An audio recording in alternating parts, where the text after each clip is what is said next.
Diana, welcome and thanks so much for being here. Thanks, Katie. So excited to share with you today. I'm excited too, and I'm excited to learn about acupuncture and also maybe get to delve into what you call the mind body soul connection and go lots of different directions. Before we jump into all of that, though, I have a note from your bio that you spent some time backpacking between China and Thailand and studying that type of medicine. And I would just love to hear more about that because I have kind of been on a research tangent of some of that lately. So I have a lot of personal interest there. Oh, I love it. When I was getting through grad school studying acupuncture and Chinese medicine, I knew that I needed to get to the roots, right? To go back to Southeast Asia, to go to China, to study in the hospitals. And they had a program through school that was like a 5-week, 5K investment kind of thing. And I thought, you know what? I could probably expand this experience and get a totally different viewpoint. If I just go into this on my own, I can go a lot further, a lot longer. And so I decided to backpack from China to Thailand. And I spent about a month in China. So I started up in Beijing. If I did this again, I would hire a translator. Started in Beijing, worked my way through the Great Wall and Tiananmen Square, and then went out to a place called Wudang Shan. So this is Wudang Mountain. And I had found this in my research to be the birthplace of Chinese medicine and an ancient art called Wushu. So this is an ancient martial arts technique. And it was just calling to me. I didn't know exactly why. I didn't know anybody from there or anybody who had been there.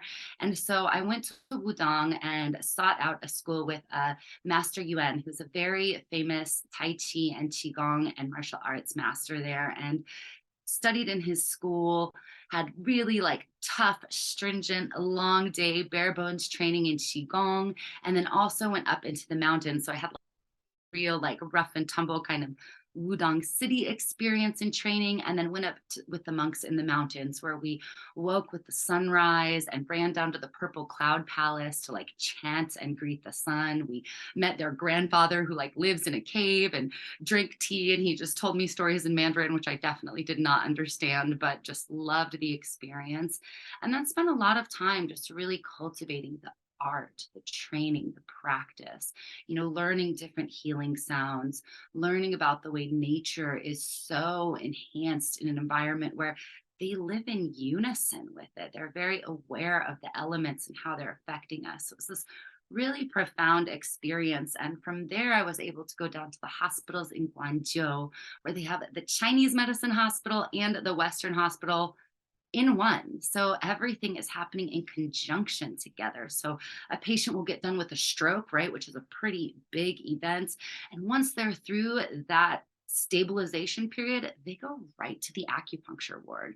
They spend the rest of their recovery in the acupuncture ward. And when they go to pick up their prescriptions, they pick up their herbs. So there are a lot of really unique experiences in that facility and training with that hospital, like apitherapy. They have a whole bee acupuncture section, and just so cool to really be in it, in the environment, in the experience, in the birthplace of this really potent medicine, and learning from some of the great masters of our time. It was such a blessing. And then the rest of the journey was the journey of the soul, right? Thailand and scuba diving and elephants and tigers, and really getting that kind of otherworldly experience, and the other cultural influences from being outside of the Western space.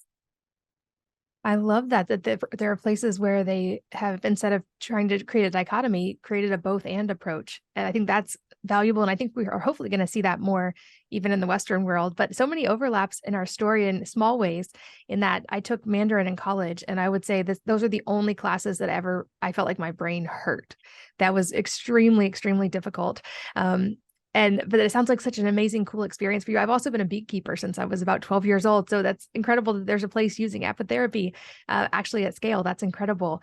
And it sounds like this was obviously a life-shifting experience for you. And that it sounds like you shifted from pre-med into a much more holistic approach. And you do acupuncture and you have a multifaceted holistic practice. But I would love to hear the story of how that shift happened for you, and maybe just touch on some of the work you do now.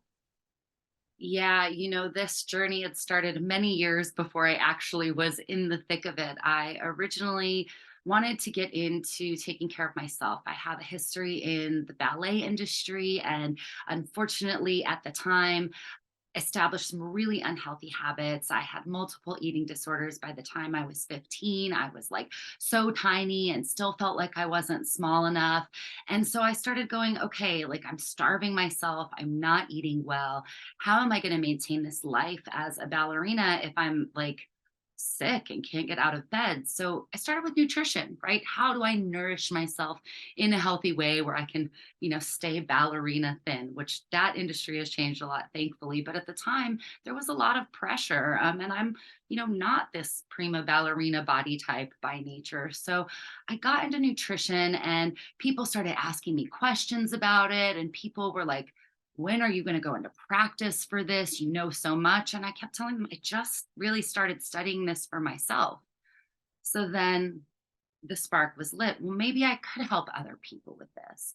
So I started looking a little bit further into nutrition and quickly realized that I was low hanging fruit. A lot of modern medical practitioners don't necessarily respect nutritionists. They're not always revered in the medical industry and world. So I said, okay, well, how do I change that? How do I get to the top, right? How do I really emphasize the nutritional aspect all the way through the medical field? So I was like, I'm going to become a doctor, obviously. And what better way to help the world than by healing hearts? So I wanted to be a heart surgeon. I was dead set, which is a very competitive industry. There are not many female heart surgeons, but I was determined to be this, call it Diana from the block story, grew up single parent, poor household, was on my way to go to Ivy Leagues in a feeder school for University of Washington, which is the next step into Yale and, Harvard and all of those. And I was in my cardiac rehab internship. So it was the last couple semesters of school. And they're like, okay, let's put you in the field. And I realized so quickly that people were getting worse and not better. I started asking questions in the rehab program about lifestyle interventions, about conversations around alcohol and cigarettes and fast food, and more or less was told that's not really your job. There's extracurricular classes they can take, get them on the machines, make sure they're taking their prescriptions, probably see them back in 6 months, lifetime expectancy of 5 years. And I'm like, that person had a heart attack 3 weeks ago, and I can't say anything about their McDonald's cup that they threw out on the way in. Something's not right. So I'd call my mom crying on the way home. This isn't it. This isn't how I help the world. And she said, find it. She said, if this isn't it, you're just about to finish your bachelor's, figure it out now. So I went into everything. I had registered for a class at Evergreen, which is a great school. Total Pacific Northwest hippie vibe, got to like look into everything. And it included Ayurveda, naturopathy, chiropractic, acupuncture, osteopathy, physical therapy, even, because I just wanted to be of service in the healing space. The more I learned about acupuncture, the more it made sense. We are a conglomeration, mind, body, soul. The things we eat, the things we think, the things we see, surround ourselves, our elements, right? The dampness, the heat, all of these things affect us. So the more I learned, the more it made sense. And it just became such an obvious path. Probably the best decision I made. I've been honored to watch Western medicine also change and begin integrating a lot more. Even just recently, I got adult insurance and did primary care, and I'm in like this whole medical facility thing. And she actually talked to me about the 5 pillars that she tells every single patient now, which is nutrition and breath work and sleep and hydration and de-stressing. So I was really impressed to watch this. And I feel bridging the gap is so important. So I've studied a lot of integrative medicine, functional lab analysis, nutritional response testing, and have seen really incredible changes in my clinic, oftentimes when they've been to every doctor, every specialist, and have gotten, minimal or not long lasting results. So really honored to be in support of that way and helping bridge that gap. I love that story. And the metaphor stands out to me of your desire to like, what better way to help the world than to heal hearts? And you now metaphorically do that. I feel like through your work, which is so beautiful that you found your path that probably is much more effective for helping even those initial patients, but also can reach many more people in many other ways. And I would guess most people are familiar with acupuncture, but for anybody who doesn't fully understand it, can you explain maybe a little bit about the process by which acupuncture works and maybe some of the conditions you see the most? I love talking about this because I am still a complete health nerd at heart. So I always say I'm the perfect blend of science and woo because sometimes things get a little too out in the metaphysical and they're not always as tangible and easy to understand. So when I'm explaining acupuncture, what I tell people is we are conducting electricity. Nobody can deny the existence of electricity and energy in the universe. So we are using metal, tiny little super fine needles that you can bend. They are not hollow like we experience in most of the Western world. They're solid filiform needles. We insert them just barely into the surface of the skin most of the time. So we are using water and metal to conduct electricity through what's called meridians in the body. Now, all of this stuff is scientifically proven. You can use CT scans, which are light imaging, to actually see the areas of less electromagnetic resistance where, lo and behold, the acupuncture points exist. So we're using these tiny little flags to wake the body up, to send a stimulus to the brain. And what happens is these neuromuscular junctions tell the brain to release different kinds of neurotransmitters, including oxytocin, endorphins, enkephalins, cytokines, natural killer cells, nitric oxide locally at the insertion site. So there are so many physiological and scientifically proven actions just from this stimulus in the body. Now, different points on what we call the meridian systems, similar in some ways to the circulatory system, but quite different. It's just a pathway in which energy flows through the body, then can create messages to help the brain heal. The other thing I always like to explain is chi. Chi feels like this really nebulous concept, right? There's not even a direct translation for the word chi. The symbol, the character is the steam on rice. It's like, how do you even quantify that, right? This magnetic and magical steam on rice. Well, in the Western world, it's ATP. It's adenosine triphosphate. It's the driving force that's pumping the blood. So when people start making these connections, you can watch as their awareness and understanding really comes full circle. It's a comprehensive medical system, has withstood 5,000 years, the test of time, the fall of the Chinese Empire, where they burned all the books, and still this medicine has remained and is becoming more and more of a mainstay in even our Western medical models. That was a beautiful explanation. I'm fortunate now that one of my really close friends is an acupuncturist, though she doesn't practice anymore, but it's been cool to get that exposure. My actual first exposure to acupuncture was when I was pregnant and had a baby who was breech, and actually ended up naturally birthing two breech babies who were just determined that they were going to come out breech, and it worked out just fine. But that was how I initially found acupuncture, because there was a lot of what I read said this is really helpful for a lot of women in getting a breech baby to turn naturally. But it brings up the question, with many of our listeners being moms, is acupuncture considered safe for moms and for expectant moms?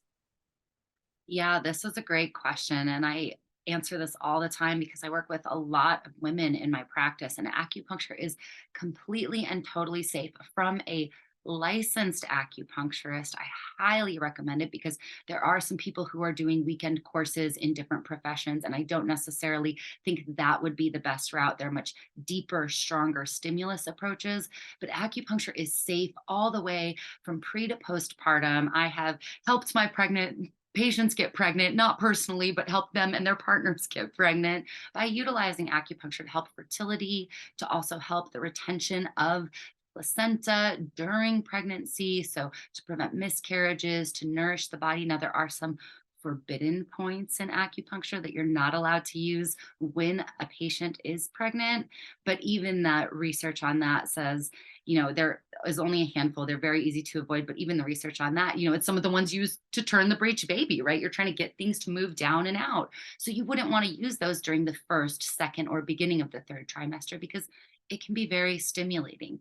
That being said, we can also help when it's time for the baby to arrive, because sometimes people are getting either encouraged to or pressured to induce, or they're maybe running a little late. And so there's a lot that acupuncture can do to help get that baby moving. I've done a couple gentle induction ceremonies with patients who really did not want to get the Pitocin and everything like that.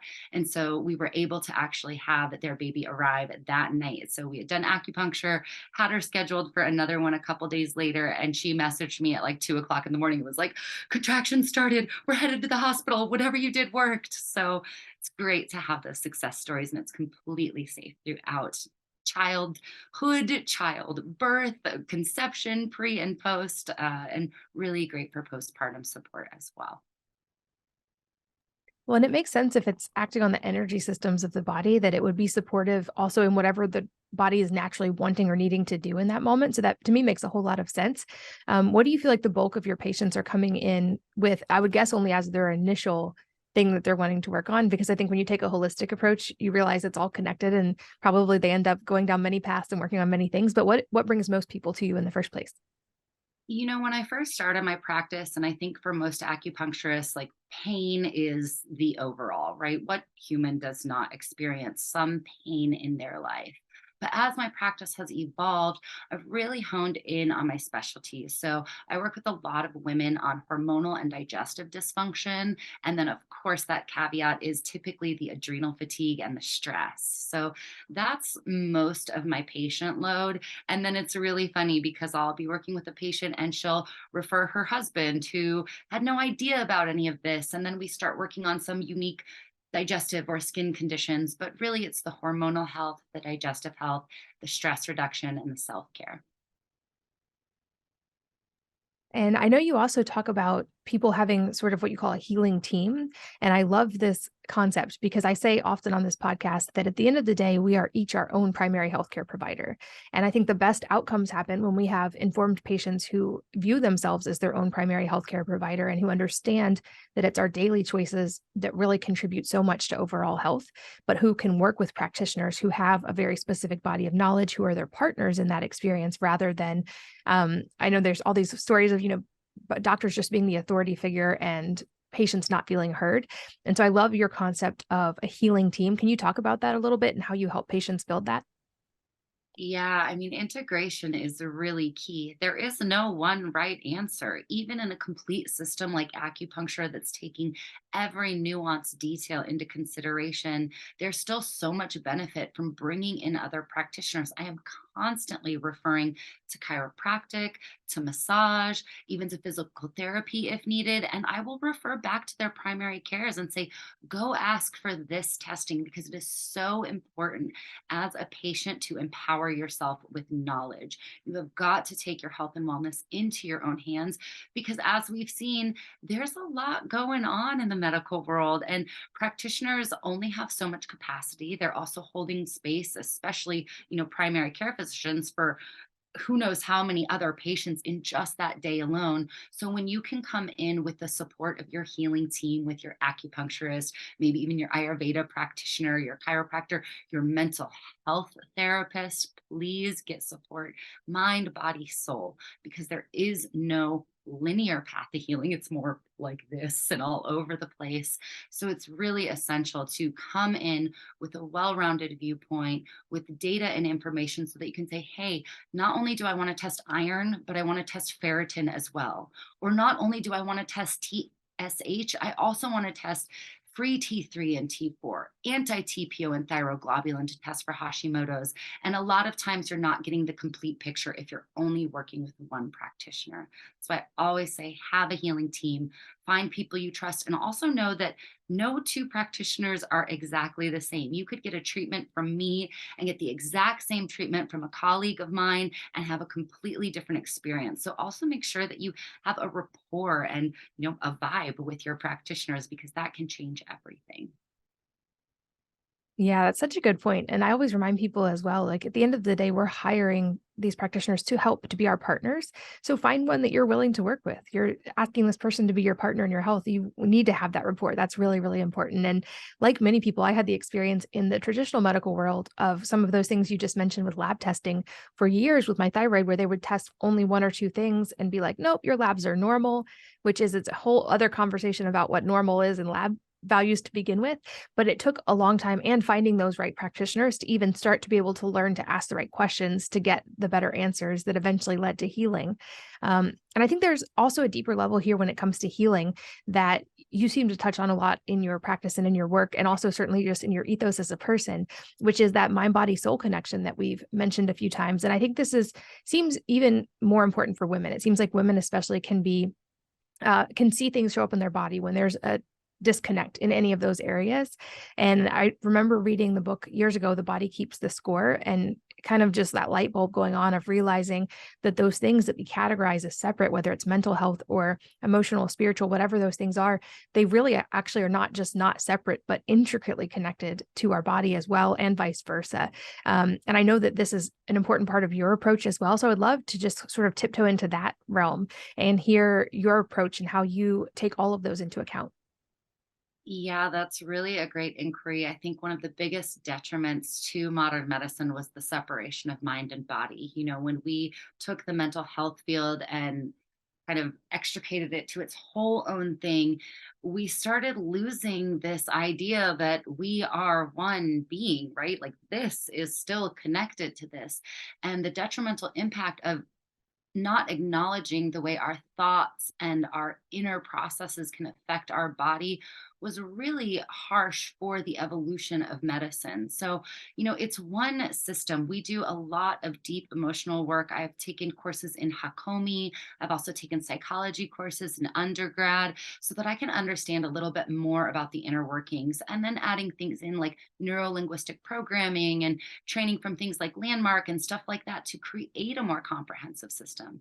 A lot of my patients come in and we talk about their life, their emotions, the things that are going on with either a diagnosis or a death in their family, or the successes and the progress that they're making. And it really becomes this beautiful synergy when they're able to go, oh my gosh, I realize that I've been holding on to this thing in here. And of course, I'm going to have pain in this associated area. Or because I haven't sorted through wounding from childhood wounds with my father, of course, the right side of my body is going to feel unsupported and unprotected. So we're able to dive in a lot deeper. And again, I do always refer my patients to mental health practitioners as well, because it's so important to have people who are trauma informed, who understand the grief process. But there's a lot we can do with the energetics of emotions through acupuncture as well. I utilize something called esoteric acupuncture, and I call it kind of a fifth dimensional acupuncture because it is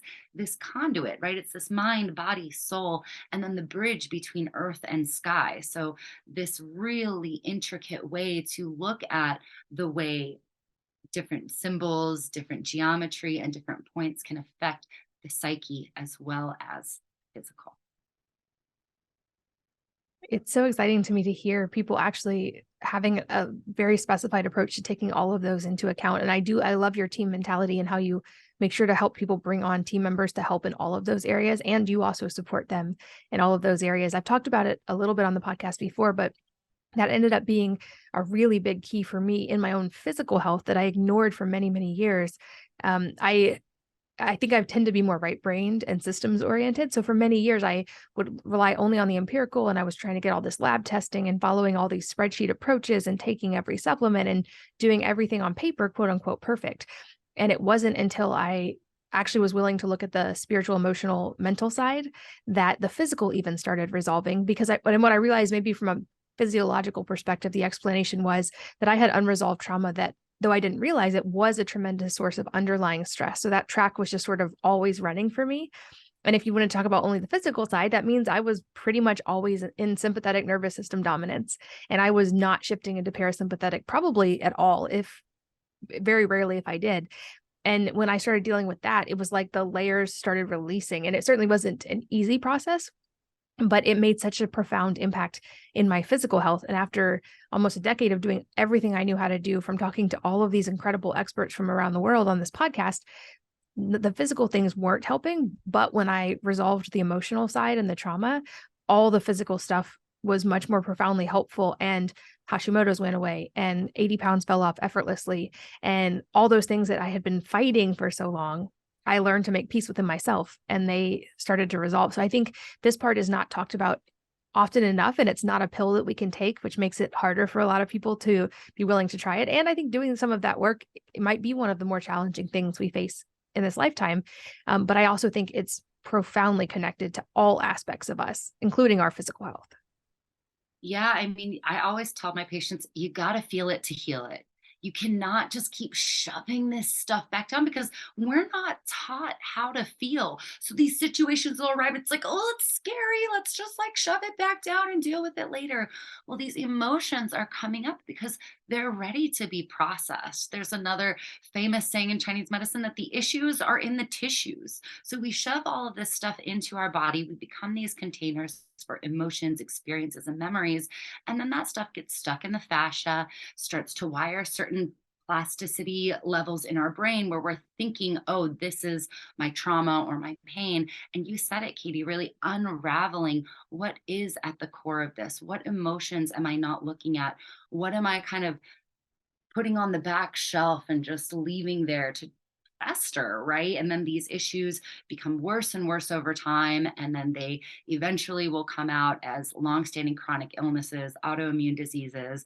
And it's the whispers becoming wails. It's your body just asking to be tended to and cared for. And this is so important for the mamas in the world and the women in the world, and also really important for the men too. You know, men are expected to be so strong. And I think that there's a really beautiful transition into more awareness around mental health in general, and then especially for our mamas and our dads and men out there as well. Yeah. And what you just said about that, the mindset piece too, and how we think of that, I think is also really, really key. I remember years ago thinking with autoimmunity and the way it's explained in normal medicine, thinking like, oh, my body's out to get me. Like my body's trying to kill me. And what I realized is I think our inner language is so important.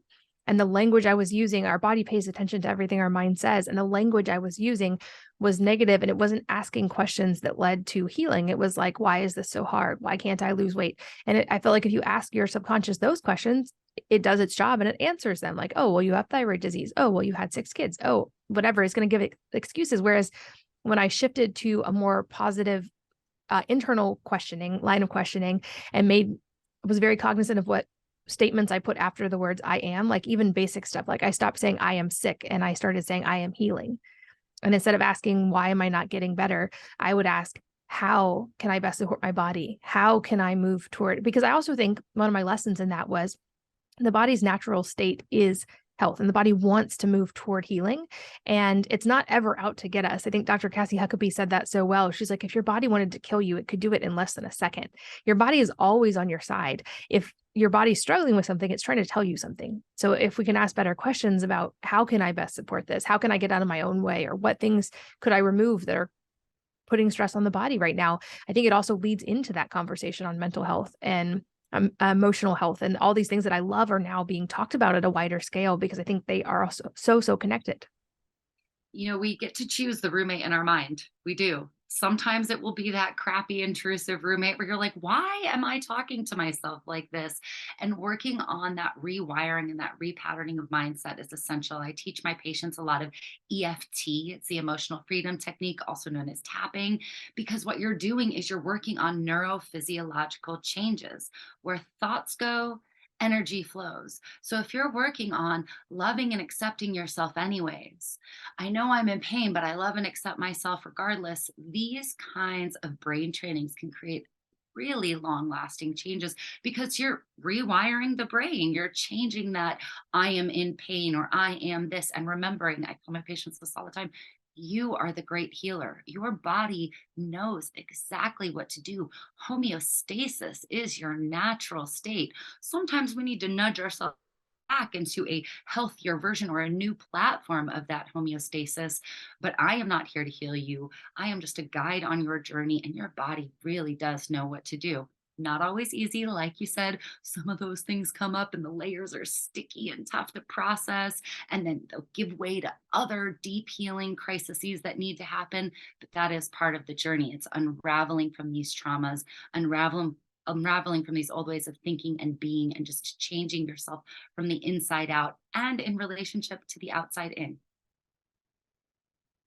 I'm so glad you brought up EFT. I know you probably have some resources on this. I'll put some links as well in the show notes. That was something that was helpful for me in kind of mirroring with the process of learning how to accept emotions rather than judge them or resist them. And that idea of what you resist persist. And so instead of trying to fight emotions, learning how to accept them, that I feel like tapping gave me a tangible way to do that. Like I felt like I was still doing something, even though I wasn't trying to fight my emotions. And I think it's also, as a mom, it's a really valuable tool to use with our kids when they get in a pattern of being stuck in something or anger. Just to have something physical to do often helps kids really rapidly with that pattern interrupt. And another area I think that springboards perfectly from this is I often ask people in preparation for podcast, if they were going to give a TED talk in a week, what would it be about? Because I feel like that shows me what are they actually most passionate about? Like, what is the topic that if they could share with the world for 15 minutes, what would be the most important thing? And I loved your answer to this because you talked about the topic of keep being love and how healing happens. And I think everything we've talked about sort of builds into that topic, which I think is starting to enter the mainstream conversation a little bit more. And I'm really excited to see that. But I think that is so incredibly profound. And I don't want to take the words from you. I would love to hear your explanation of why that would be your TED Talk. Yeah, this question really got me thinking because I've been working out what would that look like. My goal is to do a TED Talk next year, and so it was kind of a perfect opportunity for me to really dive into that. And in the process of this journey of self-discovery, this idea of keep being love has been so omnipresent for me. It was like this download out of the universe one day. I had read a book a few years ago called A Path with Heart by Jack Kornfield, and it was so potent. And it talks about when the discomfort arises, can you learn to love that too?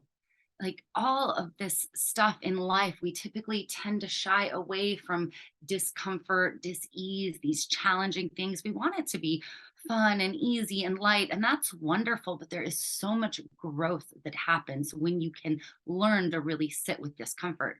There's even a scientific study where they took two plants in the exact same conditions, everything exactly the same environment, same soil, but they stressed one of these plants a little bit. They just gave it a little bit of extra dehydration, a little bit more drought than the other plant. And wouldn't you know, the plant that experienced that little bit of stress was actually able to grow stronger, hardier, faster, and much more effectively than just the plant who kind of had this sweet, easy, simple upbringing, right? So I got into this idea of what does it mean to be okay with the discomfort, and what does it take to really heal, not just for myself, but for others? Because as fate would have it, helping other people on their journey, both in the clinical space and I host transformational events as well, can bring up a lot of stuff, both for the attendees, for my patients, and for myself. Like, I am not absolved from doing this work. I might seem like sunshine and rainbows, but it's been a really big and challenging journey. I have definitely had my drought patterns make me really strong. And I got this idea of how do we heal? How does healing happen? What does it actually take to get all the way into this process? And not just for myself, but for others. And this idea of just to keep being love, to radiate love in the body, to radiate love to other people, to radiate love to our food, our water, our earth. And it was just so profound for me. I said, okay, I'm going to write a book about this someday. This is it. This is the notion of this radiant essence. There's studies on water that if you tell water nice things, it makes these beautiful crystals. If you tell water or expose it to mean, harsh, intense, heavy metal music, the crystals are jagged and all over the place and more intense. And we already know that we are made of water. So this idea of like being love, embodying love, and shining that back out into the universe, because healing happens from deep within. I had an incredible Tai Chi professor, and he would just say, tell yourself you are a big body of love. And he would have this smile on his face and just be doing these qigong exercises, going, I am a big body of love. And that stuck with me so profoundly because I could feel myself, my frequency, my energy, the little atoms and particles and neutrons and electrons starting to change the way they were interacting with each other. So this TED Talk would be about triumph through the tribulations, right? We are not absolved from the hard experiences in life, even when we are being loved. I started out the pandemic My mom had been battling cancer for about 9 years. And with her, it was such a potent process. She was so strong, so radiant, really like embodied that essence, even in pain, even through the treatment, even after a 10-year struggle. And granted, there were some times that were really hard for her to still be a radiant, bubbly, strong person when she was feeling like crap. So I really feel blessed to have shared that experience with her. And she passed away in the beginning of the pandemic. And it was the one thing that I always remembered her impressing upon me is that I have the power within me to create the life that I desire, that I can keep working towards my goals. We grew up in New Mexico, poor, uneducated, unhealthy state. Sorry, New Mexico, I love you so much, but it's true.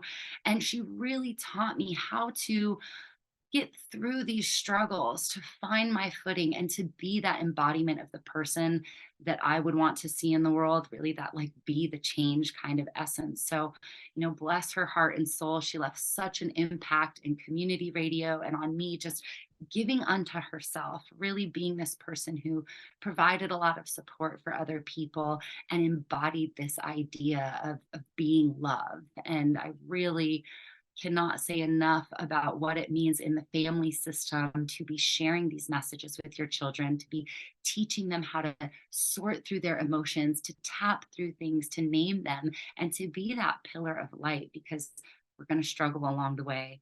We're all going to face things at some point, whether it's within ourselves or within our family members, where they're struggling, or they're facing some health news that is not ideal. And that sense of just being loved.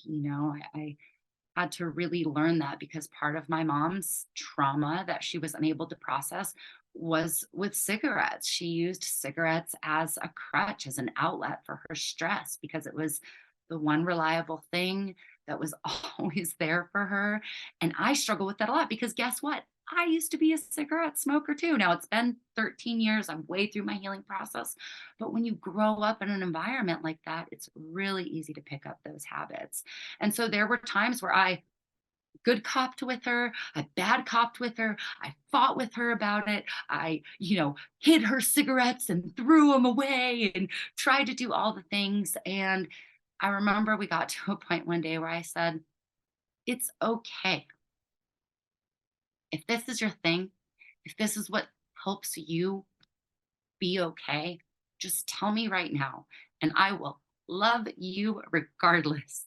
I will love you if you choose to smoke cigarettes for the rest of your life. And that was a really powerful conversation with her because she needed that acceptance, right? Like, oh, how much of our trauma comes from just not feeling loved or accepted.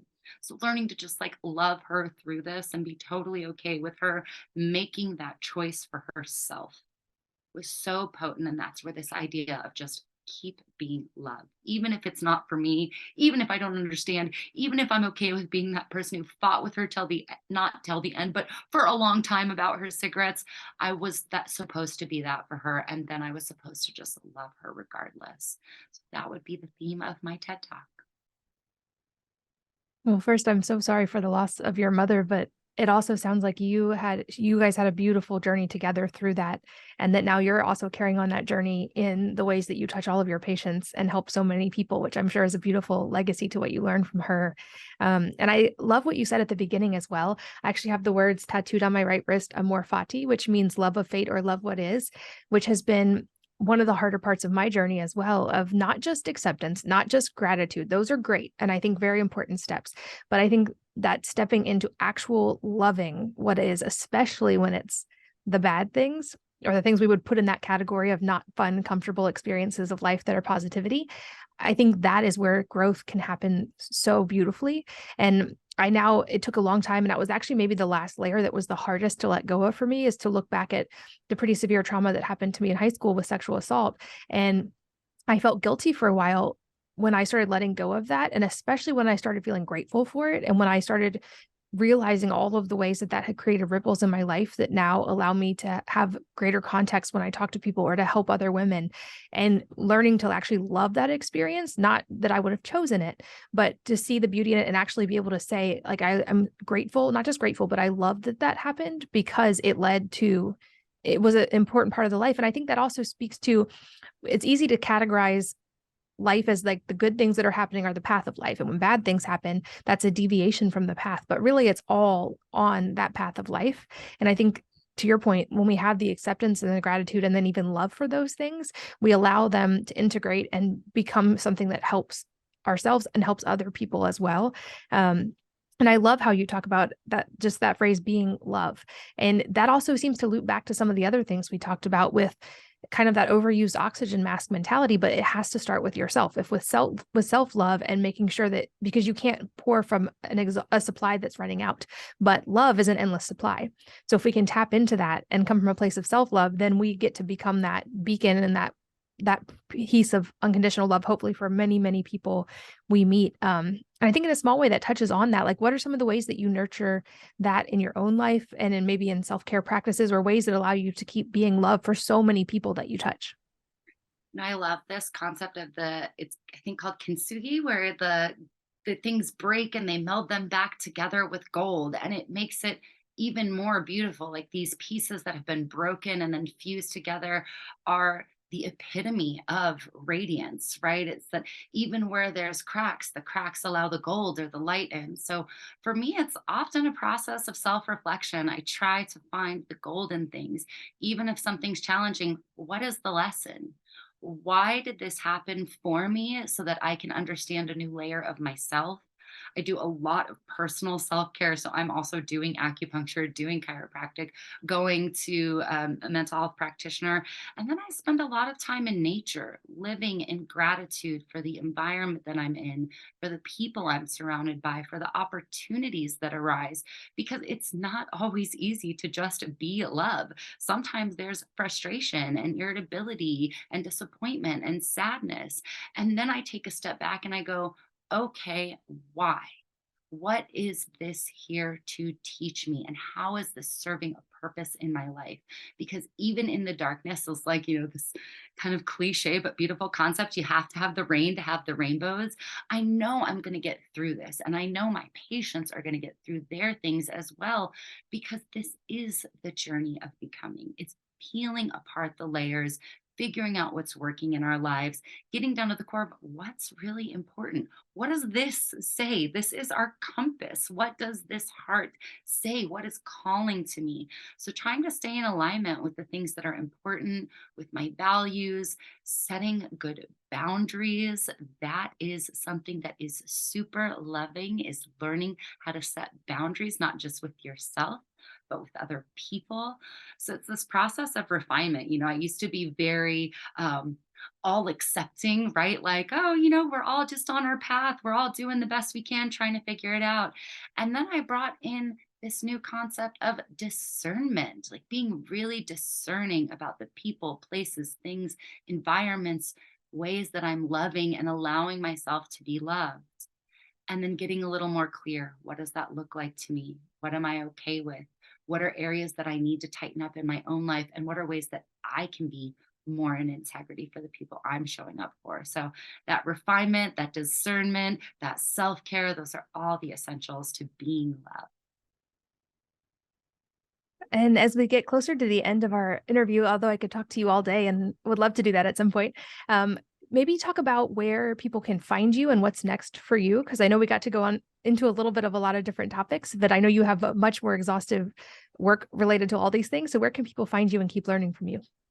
Yeah, being an in person practitioner has been incredible. I will always be somebody who is of service in that way.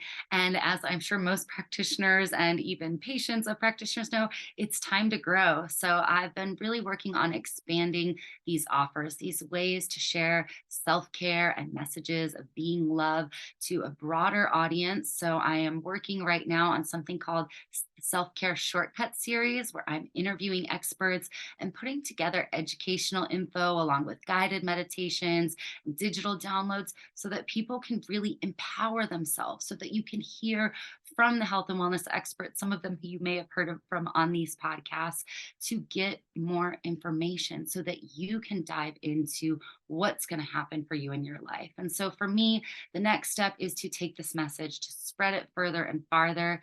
You can find me online, moonmedicinemagic.com. Selfcareshortcuts.com is in the works, but the Instagram is there. We're sharing inspirational information. There'll also be snippets from the series shared in there. And I believe there will be some links for that as well. So Moon Medicine Magic and Self Care Shortcuts. You can find me online. I love it. I'll make sure those links are in the show notes for all of you guys listening on the go. A couple last questions I love to ask. The first being if there is a book or number of books that have profoundly impacted your life personally, and if so, what they are and why. Yeah, I mean, A Path with Heart is always my top recommendation. That book by Jack Kornfield really came to me at a potent time and taught me a lot about this concept of really being in the sacred heart space, sitting with the discomfort and learning how to love that too. Obviously, like The Prophet, The Alchemist, also incredible books. And when I think way back, like I remember being influenced by Bhagavad Gita when I was very young. So a lot of these are journeys into self and soul. I will include those links as well. And lastly, any parting advice for the listeners that could be related to all the things we've talked about or entirely unrelated life advice. It always boils back down to the basics, like get adequate sleep, proper hydration and nutrition, get outside, do the things you love, especially when it comes to working out, and do things to love on your body. This is a whole system. So allow yourself to be the beauty and the mess. There is no right way to do this life. Just keep aspiring to be loved, take care of yourself and the people around you, and don't forget the basics.